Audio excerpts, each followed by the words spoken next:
Wow. All right, guys. That was, dude, Steven, thank you for inviting George. That was awesome. That was so like helpful to me. But I want to hear what you guys have to say. Maybe we can take a minute and let's just talk about, just let's give a response to all the stuff that he said. Andrew, I mean, do you want to go first? Why don't you go first, Andrew? Sure. Yeah, just to echo Daniel, I think George was amazing, like his perspective and especially his experience. So it was great to hear from George. There was one part that was like a little bit. I'll preface it by saying I agree with what he said. Mm-hmm. It's just that I don't know. I think I've been on this deconstruction of Christianity journey for like the past like 15 years, and so even That's a lot of deconstructing. It's a lot of deconstruct. Well, there's a lot of bull to wade through, but the thing he said about, because I asked this question about non-Christians, like how do you talk about pain and suffering in general, but we're talking about coronavirus. How do you discuss this horrible thing that's happening to a lot of people with non-Christians? And I know that science says, oh, just think positively, or like think about the hope, or for Christians it's like, oh well, Jesus is in control. I agree with it. I'm a pastor. I agree with it. I think that sucks as an answer for a lot of people. And so for me, that was hard to like. Even now, if I were to meet someone, hey, I just lost my dad to coronavirus, I just walk up to them and be like, hey man, think about what you can do. Like, just think positive, right? How can you grow in this time? It just seems, I know that's not what George was saying, but I feel like a lot of Christians will take that stance with tragedy in general. Right. Hey, what is God teaching you? And sometimes I feel like, oh, that's not a great way to, respond to grieving and like loss. So I think I thought his point was more like, if you're going through some sort of challenge, mental health challenge yourself, cognitive dissonance is like a technique, right, to be able to get through that. But it sounds like you're kind of saying, I guess, maybe that's not the best way to respond to somebody that's grieving. So I guess what would be kind of your, how have you been able to process, like, what's a way to counsel people or listen to people, that are going through that grieving? I mean, the thing is, I don't have a good answer. So for a lot of these things that I have a problem with, it's usually like, I don't have a good answer to this. I think I hear what you're saying, and I think I agree. Like, we have to be careful to get what George was talking about, and then just go to everybody who's like legitimately suffering, and just be like, hey, cheer up, everything's gonna be okay. Yeah. And so that's why actually off air I asked George a question. Yeah, about, your question was how good. do we help, like, healthcare providers who are going through this, like, just this ridiculous amount of stress, and I don't want to go up to them and be like, hey, like, look at the bright side of things, Yeah. And I think that's and I think like you're saying, Stephen, there is this like this profound effect of being like kind of positive or having this positive perspective and hope. But George's I love George's answer. It was so helpful to me. He said, for people who are really going through hard times, a lot of times the best you can do is just to be there and listen to them and kind of let them grieve, let them just share what they're going through. Yeah. And so I think it's good that you bring that up, because I think our audience should know that. I don't think George was saying at all, and I think, Andrew, you agree, right? He wasn't saying like, oh, not at all, just to like, and I think a lot of Christians sadly are doing this. That's what I'm saying. Where people are like suffering, but we're like, hey guys, like, it's okay, Yeah, God, there's everything has a reason, or like God's plan for you. But then when you say that, I think what George said brought up a bigger thing about just Christians in general, how like cheap their responses to things are. So I'm not saying George thinks this, but it's something I hear all the time of like, this is going to get weird, but like even all of us, and George included, like, we're privileged. We're very fortunate. Right. Like, we don't have it as bad. And so for us to be here being like, well, God's working on you and he has a plan for you. we don't know. Like, we're not in it, really. We know some You people. mean sure. we don't know what it's like? Yeah. Yeah, we're not Yeah. in the trenches. We're not like, our next meal is not a question. We're all doing fine. And so, yeah, I just, it was said uncomfortably, but I knew what he was talking about. But yeah, sometimes I think we need a better way of talking, or I guess listening. No, I think that's a good point. I mean, that kind of. Do you mind if I kind of go? Oh, please. Go ahead. Go ahead. Yeah, it kind of related to my point, which is, well, first of all, I feel like I've been dissatisfied with the way I've seen a lot of Christians reacting, which is like, basically like, kind of like this is just like a temporary, inconvenience, and it's all going to be over soon, so just hang in there. When I think, the scientists are, at least from what I'm aware of, are saying that a guy named Michael Osterholm said it really well. He's a epidemiologist that was on Joe Rogan's show, and he said a lot people are talking about this and preparing as if this is going to be a coronavirus blizzard, when in fact we need to be preparing for a coronavirus winter. Like this will be around for a long time, seasons. Dang. And I so in that sense, I kind of understand what you're saying, Andrew, that like the response has been a little bit trite, something that not just the Christian response, but I feel like how American society is responding. I feel like it's been kind of disconnected from reality. 100%. And I guess it reminds me of a story. We knew this guy named June Park. You remember June, Daniel? He told me this story of when he was a kid. He was having like a peanut shooting contest with his friend. So they were both sticking peanuts up their nose, their nostril, and then seeing how far they could shoot it out of their nostrils, right? Andrew and I do that every week. Okay, I mean, you were probably part of this story.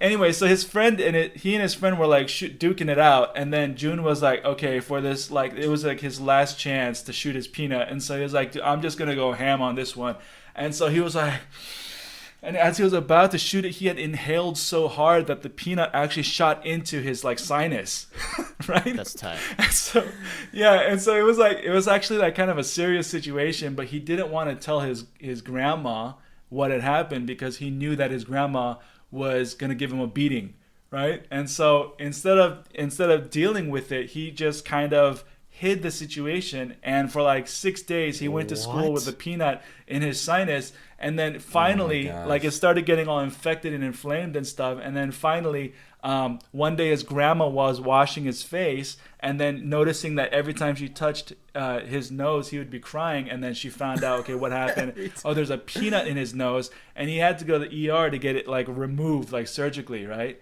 Oh my gosh. And in the end he still got a beating, you know what I mean?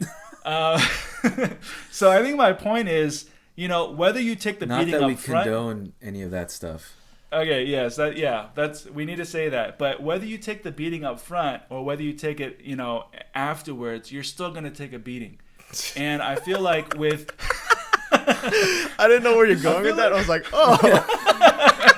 I think you're gonna talk about the peanut or the infection. Or... No, man, it's about taking your beatings. That's right? life. That's life. He said swallow. I guess what resonated with me was when he said we got to swallow the pill, right? And like in America, it's like we have this. I feel like society, leadership, whatever, is sort of having this sort of magical thinking, like this is gonna go away, and so let's reopen things back up. And other countries have been able to reopen as a result of taking their lumps, as a result of taking their beatings. I mean, I'm in Taiwan right now. Taiwan has been business as usual for the last 2 months. And initially they had somewhat of a lockdown where they closed schools and stuff like that for 3 weeks. But they did a really, really good job of social distancing. Everyone here is wearing a mask. I mean, and they did a great job of sort of catching this thing before it started to kind of scale, right? Mm-hmm. And unfortunately, America is kind of way past that point. and yet we want to kind of have the privilege of kind of opening things back up. And I understand that people are suffering. I understand that people need to get to work and all that, right? But I also think that George made a good point when he said we're not willing to swallow the pill. And I see that sort of as like a cultural dynamic in this whole pandemic, at least in the way that it's kind of taking shape in America. Yeah. Yeah, man, it's crazy.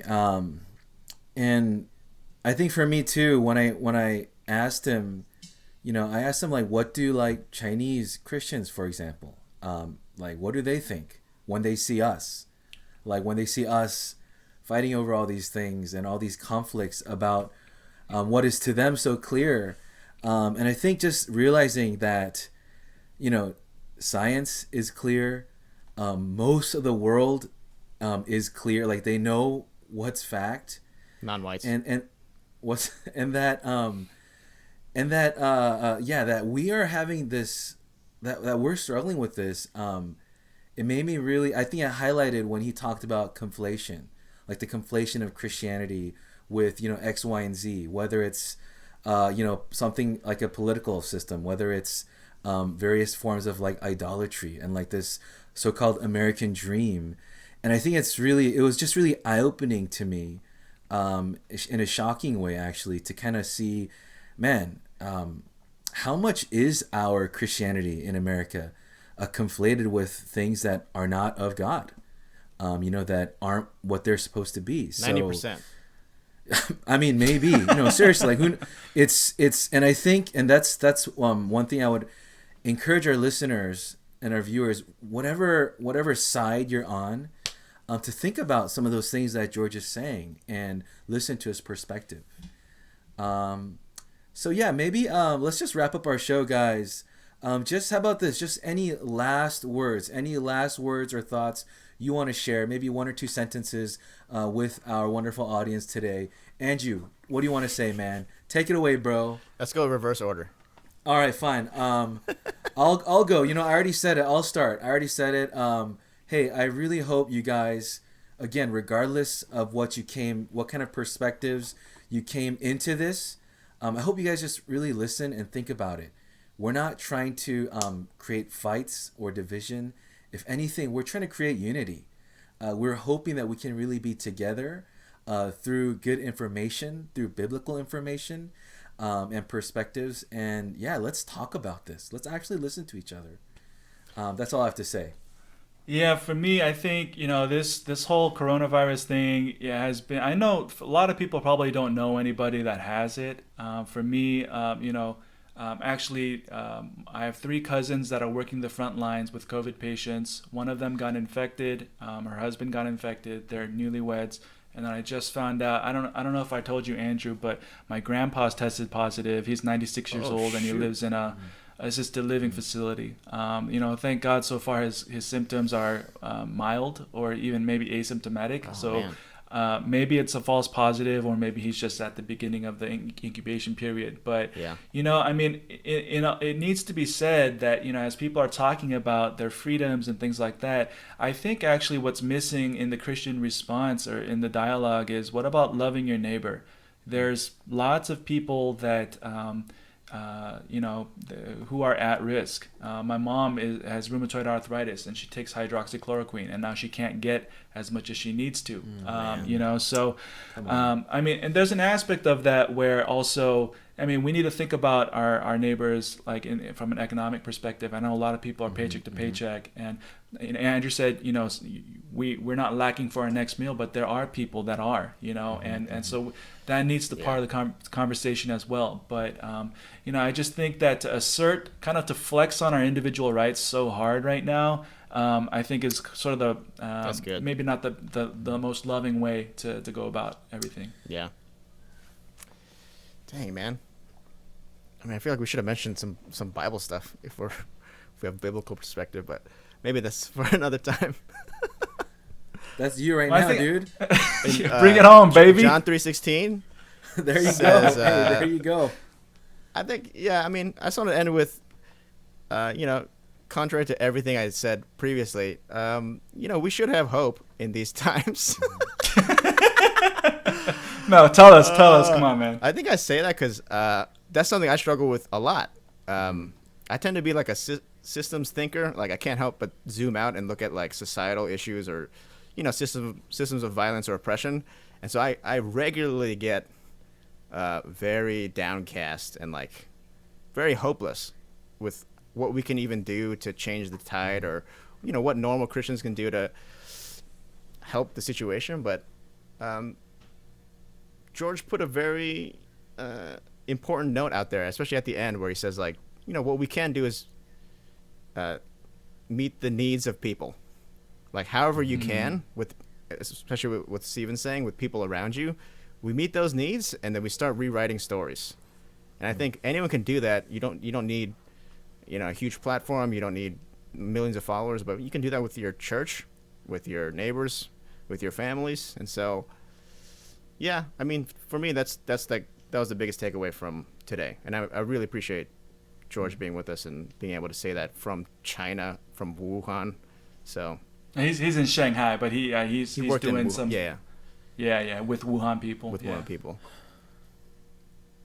Yeah, thank you guys. That's so awesome. And it's a reminder, I mean, of all that's going on, as you guys said so aptly. Man, isn't that supposed to be our number one concern right now? Is how to love our neighbor, right? And so I hope you guys do that. All you are listening, I hope that can be all of our number one concern.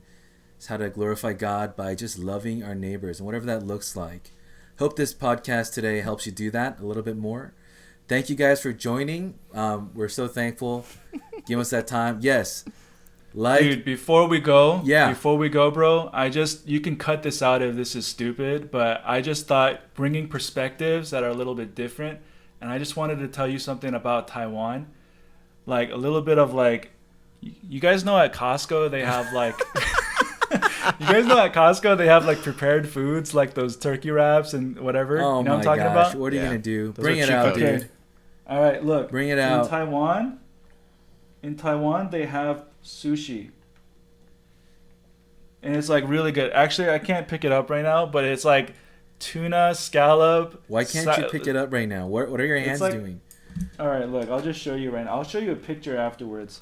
Okay, but this is what I got at Costco. Oh my gosh. It's really good. That looks amazing. And it's like they have like a cornucopia of Pan Asian delights. Like they have sushi, they have bibimbap, they have Japanese ramen. They have like so many things that I wish they would have. Dang. Like their meat section is like the premium Korean all you can eat barbecue, like all those cuts. So That's I'm just amazing. saying like that's cultural appropriation. Dude, not way. everything in America is the best, you know what I mean? Oh, literally almost nothing.